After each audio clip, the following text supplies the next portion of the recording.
Podcast Network Asia.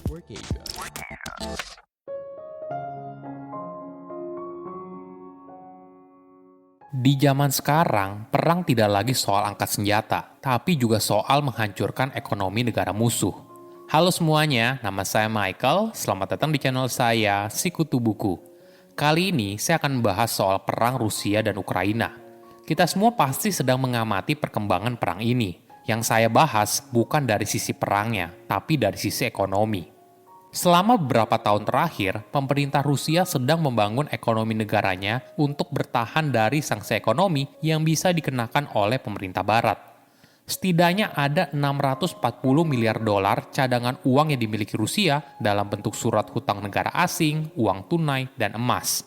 Strategi ini seringkali dikenal sebagai benteng ekonomi Rusia atau fortress ekonomi. Namun, apakah Rusia bisa bertahan dari gempuran sanksi ekonomi yang diberikan oleh Amerika Serikat dan para sekutunya? Sebelum kita mulai, buat kalian yang mau support channel ini agar terus berkarya, caranya gampang banget. Kalian cukup klik subscribe dan nyalakan loncengnya. Dukungan kalian membantu banget supaya kita bisa rutin posting dan bersama-sama belajar di channel ini.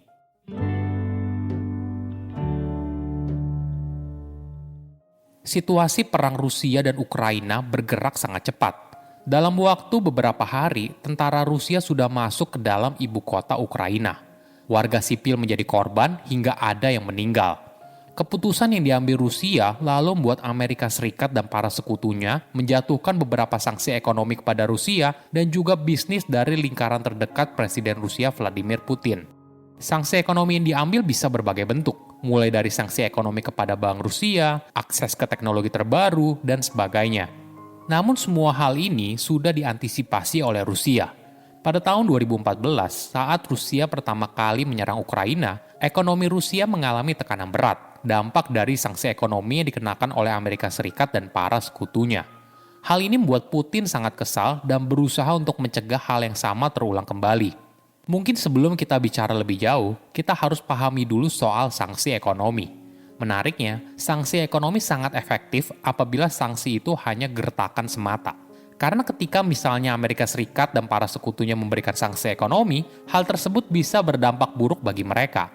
Contohnya begini, ketika Rusia diberikan sanksi ekonomi, tentunya Rusia juga bisa memberikan sanksi ekonomi yang sama kepada Amerika Serikat dan para sekutunya. Aksi balas-membalas tentunya akan merugikan semua pihak. Bukan hanya pihak yang dikenakan sanksi, tapi juga pihak yang memberikan sanksi, karena kita semua tergabung dalam ekonomi global. Skenario idealnya adalah sanksi ekonomi hanya gertakan saja, dan berharap pihak yang dikenakan sanksi mengurungkan niatnya. Namun tentu saja, hidup tidak selamanya ideal. Mungkin setelah menimbang untung dan rugi, Putin lalu memutuskan untuk tetap menyerang Ukraina. Jadi sanksi ekonomi yang diberikan oleh Amerika Serikat dan para sekutunya bertujuan untuk menghukum keputusan yang diambil oleh Rusia dan berharap agar Putin mengubah pemikirannya.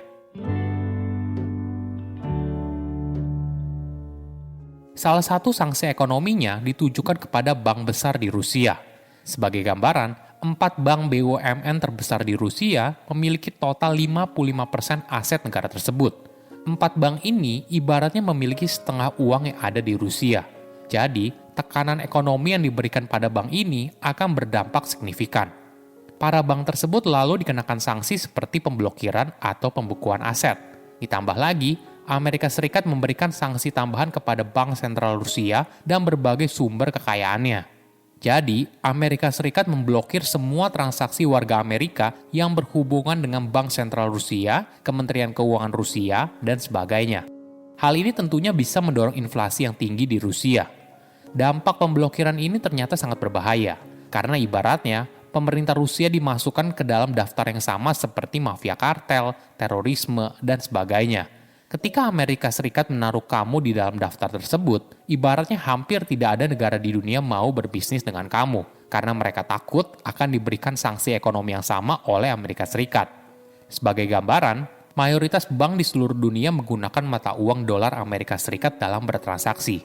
Jadi ketika ada bank di negara lain berbisnis dengan bank Rusia menggunakan dolar Amerika, maka bank tersebut melanggar sanksi ekonomi dan akan menerima akibat yang fatal. Dampak dari sanksi ekonomi negara barat mulai terasa. Nilai mata uang Rusia telah turun secara signifikan dibandingkan dengan dolar Amerika Serikat. Selain itu, pasar saham Rusia telah tutup selama 2 hari berturut-turut dan kemungkinan akan berlanjut. Tapi Rusia sudah memprediksi hal ini. Selama beberapa tahun terakhir, mereka telah membangun benteng ekonomi untuk bertahan dalam kondisi yang dialaminya saat ini. Pertama, menyiapkan cadangan uang dalam berbagai mata uang asing yang bisa diambil kapan saja dia mau. Tentunya bukan di negara sekutu Amerika Serikat. Total cadangan uang yang dimiliki setidaknya ada 640 miliar dolar dalam bentuk surat hutang negara asing, uang tunai, dan emas. Namun tentu saja, jumlah itu tidak cukup. Kedua, Rusia telah bekerja sama dengan China untuk menghadapi sanksi ekonomi yang dikarenakan kepada bank besar di Rusia.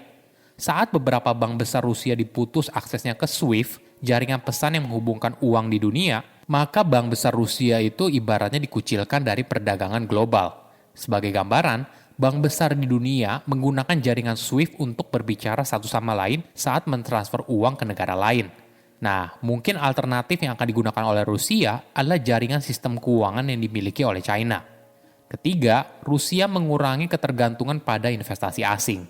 Sederhananya, Putin mulai berpikir untuk mengurangi hutang. Jika di zaman dulu banyak perusahaan Rusia meminjam uang dari negara barat, dalam waktu 8 tahun terakhir, jumlah tersebut sudah berkurang secara signifikan. Tapi bagaimana caranya untuk memenuhi semua kebutuhan warga Rusia tanpa hutang?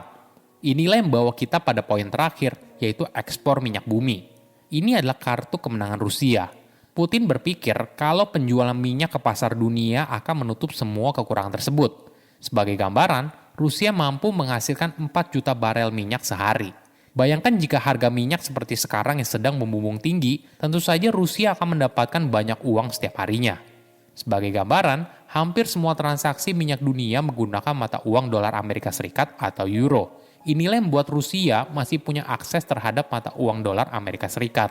Mungkin saja Amerika Serikat dan para sekutunya bisa memblokir Rusia untuk menjual minyak bumi kepada pasar global. Namun hal ini punya dampak yang signifikan bagi seluruh negara di dunia.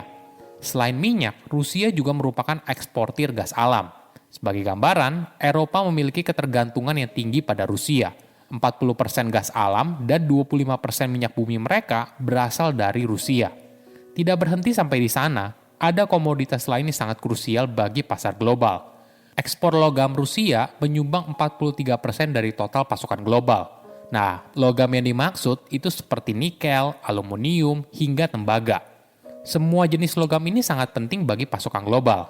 Pertanyaannya sekarang seperti ini, apakah semua pertahanan ekonomi yang dibuat oleh Rusia bisa berhasil? Hanya waktu yang bisa menjawabnya. Oke, apa kesimpulannya? Pertama, perang tidak lagi soal angkat senjata. Jika di zaman dulu perang dimenangkan oleh negara dengan kemampuan militer tertinggi, namun sekarang perang tidak lagi dilakukan secara fisik, tapi secara ekonomi. Pemblokiran dan pembekuan aset menjadi senjata ampuh untuk menghancurkan ekonomi sebuah negara. Kedua, jangan terlalu bergantung dengan negara lain. Ini memang dilematis. Di satu sisi, kita bagian dari perdagangan dunia, tapi di sisi lain, sebuah negara harus bisa mandiri dan mengurangi ketergantungannya pada negara asing. Bayangkan apabila nasib sebuah negara ditentukan oleh negara lain. Tentunya akan sangat sulit bagi negara tersebut untuk bertumbuh, kan? Ketiga, sanksi ekonomi merupakan pedang bermata dua. Walaupun Amerika Serikat memberikan sanksi ekonomi agar Rusia berhenti menyerang Ukraina, namun di sisi lain, sanksi tersebut bisa memiliki efek domino yang mengganggu perdagangan global. Saya undur diri, jangan lupa follow podcast Sikutu Buku. Bye-bye. Pandangan dan opini yang disampaikan oleh kreator podcast, host, dan tamu tidak mencerminkan kebijakan resmi dan bagian dari podcast Network Asia. Setiap konten yang disampaikan mereka di dalam podcast adalah opini mereka sendiri dan tidak bermaksud untuk merugikan agama, grup etnik, perkumpulan, organisasi, perusahaan, perorangan, atau siapapun dan apapun.